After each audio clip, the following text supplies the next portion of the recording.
Sir actually यहाँ मैंने एक नाम टैटू खुजवाया हुआ है हाथ में। आपने हाथ पे टैटू बनवाया हुआ है, उस पे क्या लिखा हुआ है? मेरे हस्बैंड का नाम है।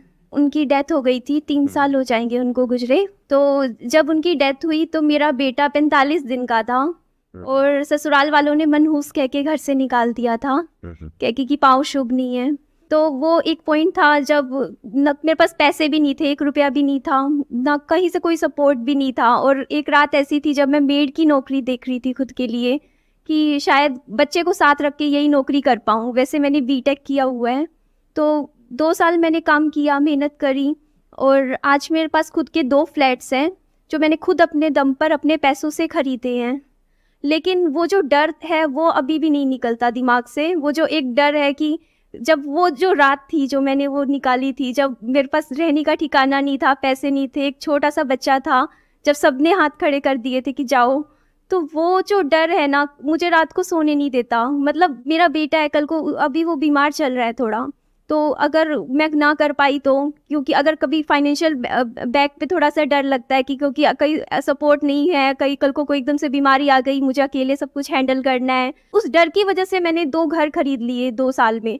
सिर्फ ये डर था मेरे मन में कि मुझे घर से बोल दिया था कि जाओ, यहाँ नहीं रहना। तो वो जो डर अंदर से है ना वो अभी भी नहीं जाता। मन में दिमाग में बार बार ना ऐसे होता है कि नहीं इस साल एक और घर खरीदना है, इस साल एक और प्लॉट लेना है, नहीं कुछ करना है। तो वो चीज़ मुझे शांत बैठने नहीं देती है और मन में ही रहता है कि 24 घंटे को ना 48 घंटे बनाना है, मतलब कुछ करना है। आपका ये जो डर है ना, इसको ब्रेक डाउन करते हैं। Yes sir. क्या ये डर आपका इमेजिनरी है या रियलिटी पे बेस्ड है? रियलिटी पर बेस से। रियलिटी क्या है? जो मेरी करंट सिचुएशन रही है, जो मैंने चीजें पास्ट एक्सपीरियंस नहीं, वो तो पास्ट में थी, बट Yes, आज sir. तो आप कह रहे हैं कि आपकी सिचुएशन अच्छी है, तभी आपने पहले 2 से घर अच्छी खरीदे है। ना। Yes sir. आप अभी भी अकेले ही अपने बच्चे का टेक केयर कर रहे हैं? Yes sir. You are independently handling everything? Yes sir. तो देखो, डर 2 तरीके का होता है, एक होता है इमेजिनरी, एक होता है रियलिटी पे बेस्ड। तो आपका डर एक स्टैंड पॉइंट से इमेजिनरी है, यानी कि पास्ट में ऐसा हुआ, अब दोबारा से ऐसा हो गया तो क्या होगा। तो दोबारा से ऐसा नहीं हो सकता प्रैक्टिकली, क्योंकि ये जो आपके 2 घर हैं वो आपके अपने नाम पे हैं। तो आपके नाम पे जो घर है उससे आपको कोई बाहर नहीं निकाल सकता, दैट इज वन।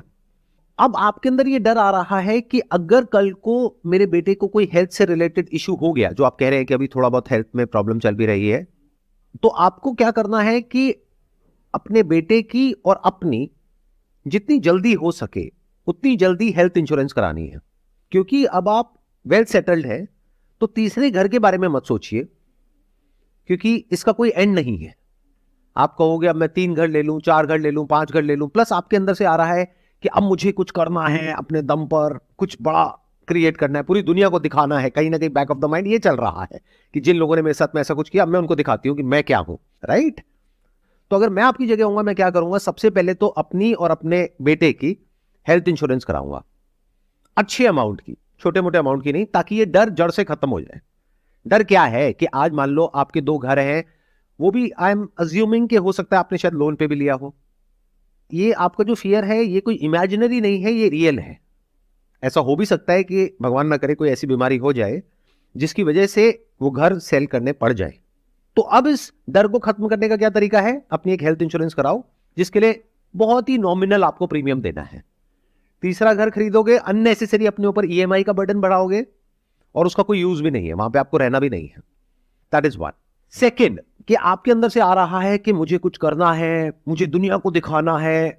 तो आप ऑलरेडी बहुत कुछ कर चुके हो, क्योंकि आप बता रहे हो कि एक ऐसी स्टेज थी आपकी लाइफ में जब आपने बीटेक किया था और आप मेड की नौकरी करने के बारे में सोच रहे थे।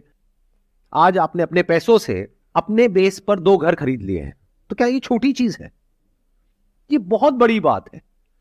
तो ऑलरेडी आप बहुत कुछ अचीव कर चुके हो। अब आपको किसी को प्रूव करने के लिए या किसी को दिखाने के लिए नहीं जीना है, नहीं तो अपनी लाइफ को खो दोगे।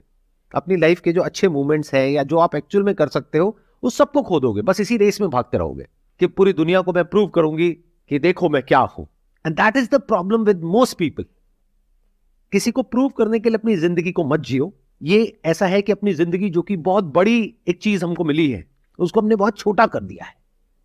ऐसे लोग जो हमारी केयर भी नहीं करते, उनको हम कुछ प्रूव करना चाहते हैं। अरे उनको छोड़ दो, वो पास थे, उनको छोड़ दो, उनको भूल जाओ, आगे बढ़ो लाइफ में। बहुत कुछ है जो आप कर सकते हो, उसको देखो कि आप क्या कर सकते हो। Not for money, not for third house, but for creating a better world for you and for your son, तो हो सकता है आपकी जो पूरी की पूरी अप्रोच है वो ही बदल जाएगी, तब आपके सोचने का तरीका बिल्कुल बदल जाएगा। I hope that answers your question. Yes sir. Sir एक मैं जो वीडो के लिए जो स्टिग्मा बनाया हुआ है उसके बारे में अगर आप थोड़ा बोलें तो अच्छा लगेगा। ऐसी सिर्फ एक मेंटालिटी नहीं है, कास्ट सिस्टम को लेकर के है, Yes, sir. विडोज को लेकर के है, डिवोर्स को लेकर के है, सर ऐसे बहुत सारे इश्यूज sir. हैं जिसको लेकर के अभी भी लोगों की जो सोच है वो बहुत ही कंजर्वेटिव है। कंजर्वेटिव है। तो मेरे कहने से या किसी के कहने से या किसी के करने से तो वो बदलने वाले हैं नहीं। ऐसे जो लोग होते हैं जिनकी इस तरह की सोच होती है, उनका जो माइंड होता है ना वो बंद होता है पूरी तरीके से। उनको ना तो किसी की बात समझ आती है, बस जो पुराना जो चला आ रहा है बस वही समझ आता है और वो वहीं घूमते रहते हैं। वो बिल्कुल ऐसा है कि एक पेड़ है जो बिल्कुल ही रिजिड हुआ पड़ा है, तो वक्त के साथ साथ ऐसे जो पेड़ होंगे वो सब कट जाएंगे। किसी को भी ऐसे माँ बाप नहीं चाहिए जिनकी सोच बहुत ही कंजर्वेटिव हो, या ऐसे रिलेटिव्स नहीं चाहिए, ऐसे लोग नहीं चाहिए। तो जब यंग जनरेशन को ऐसे लोग चाहिए ही नहीं तो उन लोगों का होगा क्या, सोचो। तो वो लोग इसलिए नहीं बदलेंगे क्योंकि उसमें आपका फायदा है, वो इसलिए बदलेंगे या उनको इसलिए बदलना पड़ेगा क्योंकि उसमें उनका फायदा है। आज की डेट में भी बड़े बड़े शहरों में, मैं गांव की तो बात ही नहीं कर रहा, कि जब पता लगता है, वैसे तो इलीगल है कि आप पता नहीं कर सकते अल्ट्रासाउंड में कि लड़का है लड़की है, लेकिन आज भी ये हो रहा है कि जहां पे पता किया जाता है कि पेट में लड़का है लड़की है तो गिरा दो। Yes sir. इसमें हाथ किसका है? क्या सिर्फ उन लोगों का है, सिर्फ मेल्स का है, या फीमेल्स का भी है? फीमेल्स का। कि जो लड़के की माँ है तो एक फीमेल आ गई, यस सर। वो लड़की खुद है तो एक फीमेल एक और आ गई, यस सर। तो दोनों फीमेल्स ने मिल करके उस बच्ची को मारा। Yes sir. स्टैंड लेना चाहिए था खुद के लिए। तो उनको स्टैंड लेना चाहिए ना, तो वो स्टैंड क्यों नहीं लेते? नहीं ले रहे। सोचो, लगाओ दिमाग। फीमेल नहीं चाहती है, कई फीमेल्स होती हैं जो नहीं गिराना चाहती, जो स्टैंड लेना चाहते हैं, बट कहीं ना कहीं वो जो एक डर, एक जो सोसाइटी, जो फैमिली, जो हस्बैंड, वो हमेशा उसे क्या करता है, डोमिनेट करता है। तुम नहीं करोगी तो मैं ये कर दूंगा, तुम ये नहीं करोगी तो मैं ये कर दूंगा। फीमेल्स को, मुझे आज भी, मैं यही क्वेश्चन अभी पुट ऑन करने वाली थी कि फीमेल्स को आज भी कहीं ना कहीं इतना डोमिनेट कर दिया जाता है कि तुम कुछ नहीं हो। सर्कमस्टेंसेस ऐसी बना दी जाती है उसके सामने, तब उसे ये करना पड़ता है। This is not a valid point. ये बिल्कुल ऐसा है कि मैं अगर आपके लिए एक ऐसे सर्कमस्टेंसेस बना दूं कि आपको मर्डर करना पड़ेगा, अगर आप नहीं करोगे तो आपको इस घर से निकाल देंगे, कर दोगे मर्डर? आज की डेट में जो लॉज हैं इंडिया में वो इतने स्ट्रांग हो गए हैं जिसकी कोई हद नहीं है विमेन के स्टैंड पॉइंट से। तो बहुत सारी विमेन इसका मिसयूज भी कर रही हैं कि अगर एक आदमी ने कुछ गलत नहीं भी किया है, लेकिन अगर विमेन चाहे तो उसकी और उसकी पूरी फैमिली की धज्जियां उड़ा सकती है एक सेकंड के अंदर अंदर। लीगली इतना स्ट्रांग है जो लॉ है। कितने मेरी इस बात से एग्री कर रहे हैं? सब एग्री कर रहे हैं। अब वो टाइम गया कि आप अपनी बीवी को मारते रहोगे, पीटते रहोगे और वो चुपचाप बैठी बैठी ये बोलती रहेगी कि नहीं ये तो मेरे पति हैं, परमेश्वर हैं, मैं इनके चरणों की दासी हूं। मेरे को नहीं लगता कि वो टाइम है, बल्कि इसका उल्टा भी हो सकता है। पावर डायनामिक्स है जो पहले वन साइडेड थी, अब वो वन साइडेड नहीं है। विमेन के पास में पावर कम नहीं है, बहुत पावर है। बल्कि ये भी कहना गलत नहीं होगा, मेन से ज्यादा पावर है। अगर कोई आदमी चला जाए कि मेरे साथ में कुछ गलत हो रहा है घर में, मेरी बीवी मुझे मार रही है, तो जैसे आप अभी हंस रहे हो ऐसे पुलिस वाले हंसेंगे, चल भाग यहां से। और अगर एक विमेन चली जाए वहां पर तो सीधा उसको पकड़ के लाएंगे और उठा करके फैमिली समेत और लॉकअप में डालेंगे, फिर बात करेंगे, बता बेटा क्या हुआ है। कहने का मतलब है कि अब ये जो बातें हैं वो इतनी रेलेवेंट नहीं है, एटलीस्ट ऐसी जगहों पे जहां पे अवेयरनेस है, जहां पर एजुकेशन है, जहां पर लोगों को इसके बारे में पता है।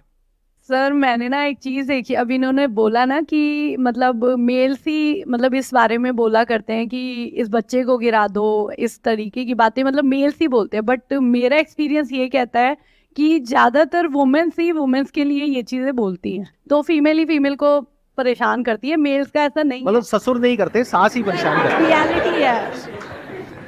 आपने बोल तो दिया रियलिटी है, लेकिन क्या आप ये कैमरे में रखना चाहेंगे? हाँ बिल्कुल सर, मेरी सास बहुत अच्छी है, बट सर ये सबके लिए नहीं है। नहीं सर मेरे हस्बैंड आए हैं। सर मेरी सास बहुत अच्छी है, लेकिन और सबकी सास बुरी है। नहीं बढ़िया। सास का ही नहीं है, मैं एक चीज बोल रही हूँ कि हाँ। ये फीमेल ही क्रिएट ज्यादा करती हैं। तो आप मेरी इस बात से एग्री करते हैं जो बात मैं कह रहा हूँ? बिल्कुल सर। कि अब जो सिनेरियो है वो चेंज हो रहा है। मैं ये नहीं कहूंगा पूरी तरह से चेंज हो गया है, लेकिन बहुत तेजी से बदल रहा है। और वो लोग जो नहीं बदलेंगे वक्त के साथ साथ में, जो आपका